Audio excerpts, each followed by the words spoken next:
নমস্কাৰ বন্ধু বান্ধৱীসকল আজি আমি আলোচনা কৰিম শোণিতপুৰ জিলাৰ এলপিৰ কাট অফৰ এক তুলনামূলক বিশ্লেষণ।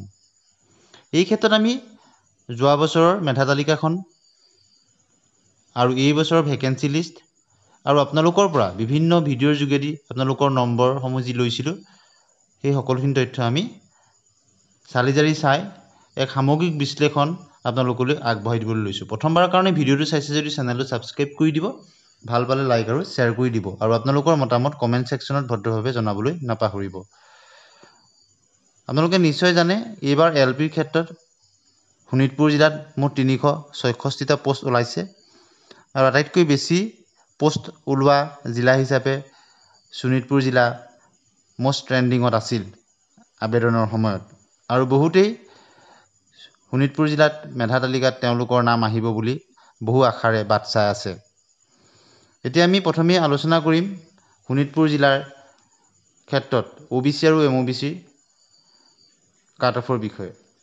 প্ৰথমে আমি যোৱা বছৰৰ মেধা তালিকাখন আমি পৰ্যালোচনা কৰি ল'ম। যোৱাবাৰ কেনেধৰণৰ আছিল। যোৱাবাৰ শোণিতপুৰ জিলাৰ ক্ষেত্ৰত OBC আৰু MOBCৰ পোষ্ট ওলাইছিল 17টা, এইবাৰ ওলাইছে 40টা। গতিকে এইবাৰ যথেষ্ট বেছি পোষ্ট ওলাইছে। যোৱা বছৰ মেধা তালিকাখনত তালিকাৰ শীৰ্ষত যিজন আছিল তেখেতৰ মুঠ নম্বৰ আছিল 220.133 আৰু টেটৰ নম্বৰ আছিলে 57.333 আৰু যিজন 17 নম্বৰ অৰ্থাৎ কাট অফ বুলি যাক কোৱা হয় তেখেতৰ মুঠ নম্বৰ আছিলে 204.733 আৰু তেওঁৰ টেটৰ নম্বৰ আছিলে 55.333। যোৱাবাৰ আপোনালোকে নিশ্চয় জানে পুৰণি পদ্ধতিতেই সকলোখিনি নম্বৰ যোগ কৰা হৈছিল আৰু OBC MOBCৰ ক্ষেত্ৰত যি 17জন প্ৰাৰ্থী আছিল তেওঁলোকৰ টেটৰ নম্বৰবিলাক কেনেধৰণৰ আছিল। 55ৰ পৰা 59লৈ পোৱাৰ মেধা তালিকাত নাম থকা প্ৰাৰ্থীৰ সংখ্যা আছিল 7জন। অৰ্থাৎ OBC MOBCৰ ক্ষেত্ৰত 55ৰ পৰা 59ত প্ৰাৰ্থী যথেষ্ট আছিল, 17টা পোষ্টহে আছিল যিহেতু। 60ৰ পৰা 64 মাত্ৰ 2জন আছিল আৰু 65 প্লাছত 8জন আছিল। অৰ্থাৎ 55ৰ পৰা 59ৰ প্ৰাৰ্থী আছিল 7জন, 60ৰ পৰা 64ৰ 2জন আৰু 65 প্লাছত আছিল 8জন প্ৰাৰ্থী মেধা তালিকাত নাম থকা প্ৰাৰ্থীসকলৰ ক্ষেত্ৰত। সকলো কেটেগৰী এই শোণিতপুৰ জিলাৰ কাট অফ কেনেধৰণৰ হ'ব আমি ভিডিঅ'টোৰ শেষৰ ফাললৈ আলোচনা কৰিম। প্ৰথমে যোৱা বছৰৰ তালিকাখন আমি পৰ্যালোচনা কৰি লৈছোঁ।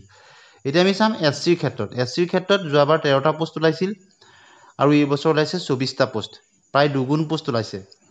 আৰু যোৱা বছৰ তালিকাৰ শীৰ্ষত থকাজনৰ নম্বৰ আছিলে 206.467 আৰু তেওঁৰ টেটৰ নম্বৰ আছিল 62.667 আৰু কাট অফ অৰ্থাৎ 13 নম্বৰত থকা প্ৰাৰ্থীজনৰ নম্বৰ আছিলে 196.948 অৰ্থাৎ 200ৰ তলত আছিলে আৰু তেখেতৰ টেটৰ নম্বৰ আছিলে 61.333 আৰু SCৰ ক্ষেত্ৰত যি 13জন প্ৰাৰ্থী আছিল তেওঁলোকৰ টেটৰ নম্বৰবিলাক কেনে আছিল বহুতেই জানিব বিচাৰে। 55ৰ পৰা 59ৰ ভিতৰত থকা প্ৰাৰ্থী তালিকাত চিলেক্ট হোৱা 13জনৰ ভিতৰত 3জন আছিল আৰু 60ৰ পৰা 64ৰ ভিতৰত আছিলে 8জন আৰু 65 প্লাছত মাত্ৰ 2জন প্ৰাৰ্থী আছিল। ST হিলছৰ ক্ষেত্ৰত এটা পোষ্ট ওলাইছিল আৰু কাট অফ বুলিবলৈ যথেষ্ট কম নম্বৰ পোৱা 168.33 টোটেল নম্বৰ হৈছিল তেতিয়া পদ্ধতিত তেখেতেই চিলেক্ট হৈছিল আৰু টেটত নম্বৰ আছিলে 57.33%। গতিকে ST হিলছৰ ক্ষেত্ৰত কেণ্ডিডেটসকলৰ বিশেষ অসুবিধা নহয় বুলি ক'ব পাৰি। ST প্লেইনছৰ ক্ষেত্ৰত 11টা পোষ্ট আছিলে, এইবাৰ 10টা পোষ্ট আছে আৰু তালিকাৰ শীৰ্ষত 1 নম্বৰত থকাজনৰ নম্বৰ আছিলে 211.857 আৰু তেখেতৰ টেটৰ নম্বৰ আছিলে 66% আৰু কাট অফ অৰ্থাৎ 11 নম্বৰত থকাজনৰ নম্বৰ আছিলে 193.867 আৰু টেটৰ নম্বৰ আছিলে 58.667। এতিয়া আমি চাম ST প্লেইনছৰ ক্ষেত্ৰত টেটৰ নম্বৰবিলাক কেনেধৰণৰ আছিলে। 55ৰ পৰা 59লৈ পোৱা প্ৰাৰ্থী আছিলে 3জন, 11টা যি চিলেক্টেড কেণ্ডিডেট আৰু 60ৰ পৰা 64ৰ ভিতৰত আছিলে 5জন আৰু 65 প্লাছত আছিলে 3জন। আপোনালোকে নিশ্চয় গম পাইছে যোৱাবাৰো টেটৰ নম্বৰ কম থকা প্ৰাৰ্থী চিলেক্ট হৈছিলে আৰু এই বছৰো প্ৰায় সমান পোষ্টেই ওলাইছে ST প্লেইনছৰ ক্ষেত্ৰত। গতিকে আনৰিজাৰ্ভৰ ক্ষেত্ৰত যোৱা বছৰ পোষ্ট ওলাইছিলে 49টা, এইবাৰ প্ৰায় 5 গুণ বেছি পোষ্ট ওলাইছে, 223টা পোষ্ট ওলাইছে। গতিকে বহুত আনৰিজাৰ্ভ কেটেগৰী প্ৰাৰ্থীয়ে কম নম্বৰ থকা প্ৰাৰ্থী এইবাৰ শোণিতপুৰ জিলাত নাম অহাৰ সম্ভাৱনা আছে। যোৱাবাৰ যি 29টা পদৰ প্ৰাৰ্থী আছিল তেওঁলোকৰ নম্বৰবিলাক কেনেধৰণৰ আছিলে। যিজন একেবাৰে তালিকাৰ 1 নম্বৰত আছিলে তেখেতৰ নম্বৰ আছিলে মুঠ 235.60 আৰু টেটৰ পাৰ্চেণ্টেজ আছিলে 76 অৰ্থাৎ 76%। আৰু কাট অফ অৰ্থাৎ 49 নম্বৰত থকাজনৰ নম্বৰ আছিলে 213.623 আৰু তেখেতৰ টেটৰ নম্বৰ আছিলে 60%। আৰু আনৰিজাৰ্ভৰ ক্ষেত্ৰত যি 49জন ফাইনেল মেৰিট লিষ্টত চিলেক্ট হৈছিল তেওঁলোকৰ টেটৰ নম্বৰ কেনে আছিল? যিহেতু আনৰিজাৰ্ভৰ ক্ষেত্ৰত 60%ৰ ওপৰত লাগে, সেইকাৰণে আমি 60ৰ পৰা 64ৰ ভিতৰত কিমান প্ৰাৰ্থী আছিলে? 8জন আছিলে 49জনৰ ভিতৰত। 65ৰ পৰা 69ৰ ভিতৰত আছিলে 8জন আৰু বাকী যি 33জন প্ৰাৰ্থী থাকিলে তেওঁলোক 70+ আছিলে। গতিকে আনৰিজাৰ্ভৰ ক্ষেত্ৰত যথেষ্ট ভাল নম্বৰ পোৱা প্ৰাৰ্থী আছিলে টেটত। গতিকে এইবাৰ যিহেতু 5 গুণ বেছি পোষ্ট ওলাইছে, গতিকে এইবাৰ ক্ষেত্ৰত আনৰিজাৰ্ভৰ ক্ষেত্ৰতো কম নম্বৰ থকা প্ৰাৰ্থী তেওঁলোকৰ তালিকাত নাম হোৱাৰ পূৰ্ণ সম্ভাৱনা আছে। আৰু এইবাৰ LPৰ ক্ষেত্ৰত বহুকেইটা কাৰকে মেধা তালিকাত প্ৰভাৱ বিস্তাৰ কৰিব বুলি ক'ব পাৰি। বিশেষত আপোনালোকে নিশ্চয় জানে যে LPৰ ক্ষেত্ৰত ন্যায়ালয়ৰ পৰা যে ৰায়দান আহিল, BEd প্ৰাৰ্থীসকল তেওঁলোকে আবেদন কৰিব পৰা নাই। বহু প্ৰাৰ্থী আছে যিসকল LP টেট উত্তীৰ্ণ তেওঁলোকৰ BEd আছিল, কিন্তু তেওঁলোকে আবেদন কৰিব নোৱাৰিলে। আৰু দ্বিতীয়তে যিহেতু নতুন চিটেটসকলেও এইবাৰ আবেদনৰ সুযোগ নাপালে, গতিকে আৰু NISৰ ক্ষেত্ৰতো মহামান্য সুপ্ৰিম কোৰ্টৰ পৰা যিটো ৰায়দান আহিল, গতিকে সকলোখিনি দিশ চাই আমি ক'ব পাৰোঁ যে LPৰ ক্ষেত্ৰত বহুখিনি প্ৰাৰ্থী এইবাৰ কম হ'ব প্ৰাৰ্থীৰ সংখ্যা। আৰু শোণিতপুৰ জিলা আটাইতকৈ বেছি পোষ্ট আছে, সকলোৱে আশা কৰিছে।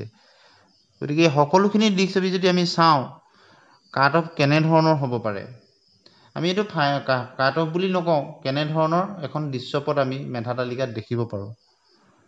এতিয়া আমি প্ৰথমেই আলোচনা কৰিম টি টাইপছৰ ক্ষেত্ৰত।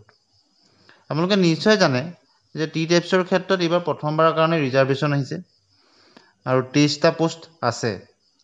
23টা পোষ্টত টি টাইপছৰ ক্ষেত্ৰত টেট উত্তীৰ্ণ প্ৰাৰ্থীৰ সংখ্যা, যিহেতু প্ৰত্যেকখন জিলাতেই পোষ্ট ওলাইছে আৰু টোটেল টি টাইপছৰ পোষ্ট 264টা ওলাইছে, গতিকে শোণিতপুৰৰ ক্ষেত্ৰত টি টাইপছৰ কিন্তু কাট অফ যথেষ্ট কম হ'ব। বিশেষত 55+ থকা প্ৰাৰ্থীসকল তেওঁলোকৰ ফাইনেল মেৰিট লিষ্টত নাম অহাৰ পূৰ্ণ সম্ভাৱনা আছে। এতিয়া আমি দ্বিতীয়তে আলোচনা কৰিম PWDৰ ক্ষেত্ৰত কেনে এখন দৃশ্যপট আমি দেখিব পাৰোঁ।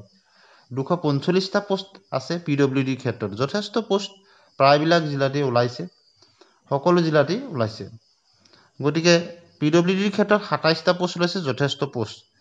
গতিকে PWDৰ ক্ষেত্ৰতো কাট অফ যথেষ্ট কমিব আৰু PWDৰ ক্ষেত্ৰতো বিশেষত মেডিকেল বোৰ্ডত ফাইনেল মেৰিট লিষ্টত তেওঁলোকৰ প্ৰভিজনেলত অহাৰ পিছতো তেওঁলোকক মেডিকেল বোৰ্ডত বহুৱাই ফাইনেল মেৰিট লিষ্ট বনায়, তাতো বহুখিনি প্ৰাৰ্থী তেওঁলোকৰ PWD চাৰ্টিফিকেটৰ কাৰণে পাছত বাদ পৰি যায়। অথেণ্টিক যিসকল আছে তেওঁলোকে ৰৈ যায়গৈ। তাতো PWD কেণ্ডিডেটৰ ক্ষেত্ৰত সেই তেনেধৰণৰ কথাও দেখা পোৱা গৈছে পূৰ্বৰ বছৰত। গতিকে PWDৰ ক্ষেত্ৰতো 55ৰ পৰা 56ৰ ভিতৰত থকাৰ সম্ভাৱনা আছে কাট অফ, তাতকৈ বেছি কিন্তু হোৱাৰ সম্ভাৱনা নাই। কিয়নো PWDৰ ক্ষেত্ৰত LPত আছামিজ মিডিয়ামত 245টা পোষ্ট ওলাইছে অসম সকলো ইয়াতে। ইয়াৰ পিছতে আমি আলোচনা কৰিম ST হিলছ। ST হিলছৰ ক্ষেত্ৰত 266টা পোষ্ট আৰু কাট অফৰ বুলি ইয়াত বিশেষ কথাই নাহে, কিয়নো ইমানখিনি প্ৰাৰ্থী যে ওলাব তাৰো কিন্তু আশা কৰিব নোৱাৰি সমগ্ৰ অসমতে 266টা। আৰু বিশেষত ST হিলছৰ ক্ষেত্ৰত শোণিতপুৰ জিলাৰ যি 19টা পোষ্ট ওলাইছে, যোৱাবাৰ আপোনালোকে নিশ্চয় গম পালে এটা পোষ্ট ওলাওঁতেই 168.33 থকাজনে পাইছিলে আৰু তেওঁৰ টেটৰ নম্বৰ আছিলে 57.33। গতিকে ST হিলছৰ ক্ষেত্ৰত কিন্তু 54+ থকাখিনিয়ে পাব, মানে সকলো কেণ্ডিডেটেই পোৱাৰ সম্ভাৱনা আছে। তেওঁলোকে যদি জিলা নিৰ্বাচনৰ ক্ষেত্ৰত কোনো ভুল নকৰে বা অন্যান্য ক্ষেত্ৰত কোনো ভুল নকৰে, তেওঁলোকে কিন্তু সকলোখিনি প্ৰাৰ্থী পোৱাৰ সম্ভাৱনা থাকে আৰু বহু পোষ্ট খালী থাকি যায়। বিগত আপোনালোকে শিক্ষকৰ ক্ষেত্ৰতে বুলি নহয়, অন্যান্য ক্ষেত্ৰতো চাকৰিবিলাকত ST হিলছৰ কিন্তু প্ৰাৰ্থীৰ সংখ্যা তেনেকৈ নোলায়। শিক্ষকৰ ক্ষেত্ৰতো বহু জিলাত বহু পদ বৰ্তমানেও খালী হৈ আছে। গতিকে ইয়াত কাট অফ বুলি নহয়, চিলেক্টেড কেণ্ডিডেট হ'লেই তেওঁলোকে পোৱাৰ পূৰ্ণ সম্ভাৱনা আছে। সকলো ক্ৰাইটেৰিয়া পূৰ হোৱাৰ পিছত নিৰ্বাচিত প্ৰাৰ্থী, খুব কম নম্বৰ থকা প্ৰাৰ্থীয়ে ST হিলছৰ ক্ষেত্ৰত তেওঁলোক মেধা তালিকাত আহিব। ST প্লেইনছৰ ক্ষেত্ৰত 10টা পোষ্ট আছে। গতিকে ST প্লেইনছৰ ক্ষেত্ৰত কাট অফ বাকীকেইটা কেটেগৰীৰ তুলনাত আমি যিকেইটা আলোচনা কৰিলোঁ কিছু হাই ওপৰলৈ যাব, তথাপিতো বহুত ওপৰলৈ যোৱাৰ সম্ভাৱনা নাই। 57 প্লাছত কিন্তু থাকিব ST প্লেনছৰ ক্ষেত্ৰত আৰু SCৰ ক্ষেত্ৰত তো 24টা পোষ্ট ওলাইছে SCৰ ক্ষেত্ৰতো 57 প্লাছতে থাকিব ST প্লেনছ আৰু SCৰ ক্ষেত্ৰত প্ৰায় পইণ্টৰ ইফাল হ'ব পাৰে অৰ্থাৎ 57 প্লাছতে থাকিব SC আৰু ST প্লেনছৰ ক্ষেত্ৰত SCৰ কেণ্ডিডেট যথেষ্ট বেছি তথাপিতো 57.5 মানলৈকে যাব পাৰে তাতকৈ বেছি ওপৰলৈ যোৱাৰ সম্ভাৱনা নাই কাট অফ ST প্লেনছৰ ক্ষেত্ৰতো 57 পৰা 57.5ৰ ভিতৰতে থাকিব প্ৰায় সমান থাকিব পইণ্টৰ ইফাল হোৱাৰ সম্ভাৱনা আছে দুইটাৰ ক্ষেত্ৰতে আৰু OBC MOBCৰ ক্ষেত্ৰত 40টা পোষ্ট ওলাইছে কিন্তু OBC MOBCৰ যথেষ্ট প্ৰাৰ্থী আছে তথাপিতো কিন্তু কাট অফ বিলো 60 থাকিব 58.5 59 এনেধৰণৰ হোৱাৰ সম্ভাৱনা আছে OBC MOBCৰ ক্ষেত্ৰত এতিয়া আমি আলোচনা কৰিম আটাইতকৈ বেছি পোষ্ট থকা আনৰিজাৰ্ভ কেটেগৰীৰ ক্ষেত্ৰত 223টা পোষ্ট আছে যোৱাবাৰৰ তুলনাত প্ৰায় 5 গুণ বেছি পোষ্ট আছে যোৱাবাৰ মাত্ৰ 49টা পোষ্ট আছিল গতিকে এইবাৰ কিমান হ'ব কাট অফ গতিকে যেহেতু নিশ্চয় জানে আনৰিজাৰ্ভৰ ক্ষেত্ৰত যেহেতু 60 প্লাছত টেটৰ নম্বৰ লাগে অন্যান্য নম্বৰখিনি যোগ কৰিলেও প্ৰাৰ্থীখিনি নম্বৰ যথেষ্টখিনি হৈ যায় সেই হিচাপত যদি আমি চাওঁ 60ৰ পৰা 61ৰ ভিতৰতে কাট অফ থকাৰ পূৰ্ণ সম্ভাৱনা আছে তাতকৈ ওপৰলৈ কিন্তু কাট অফ নাযায় 60ৰ পৰা 61ৰ ভিতৰতে থকাৰ সম্ভাৱনা আছে টোটেল মডাৰ্ণ পদ্ধতি মতে গতিকে এইখিনি আমি যোৱা বছৰৰ মেধা তালিকা আপোনালোকৰ পৰা কমেণ্টৰ ভিত্তিত এতিয়া আলোচনা আপোনালোকলৈ আগবঢ়াই দিলোঁ পৰৱৰ্তী সময়ত আপোনালোকে কোনখন জিলাৰ কোন কেটেগৰীৰ আপোনালোকে বিচাৰে কমেণ্ট ছেকশ্যনত ভদ্ৰভাৱে জনাবলৈ নাপাহৰিব আমি যিখিনি তথ্য পাইছোঁ তাৰ এক বিশ্লেষণ আপোনালোকলৈ আগবঢ়াই দিলোঁ গতিকে পৰৱৰ্তী সময়ত আপোনালোকে আপোনালোকৰ মন্তব্য কমেণ্ট ছেকশ্যনত ভদ্ৰভাৱে জনাব আৰু প্ৰথমবাৰৰ কাৰণে যদি ভিডিঅ'টো চাইছে চেনেলটো ছাবস্ক্ৰাইব কৰি দিব ভাল পালে লাইক আৰু শ্বেয়াৰ কৰি দিব আজিলৈ আহোঁ ধন্যবাদ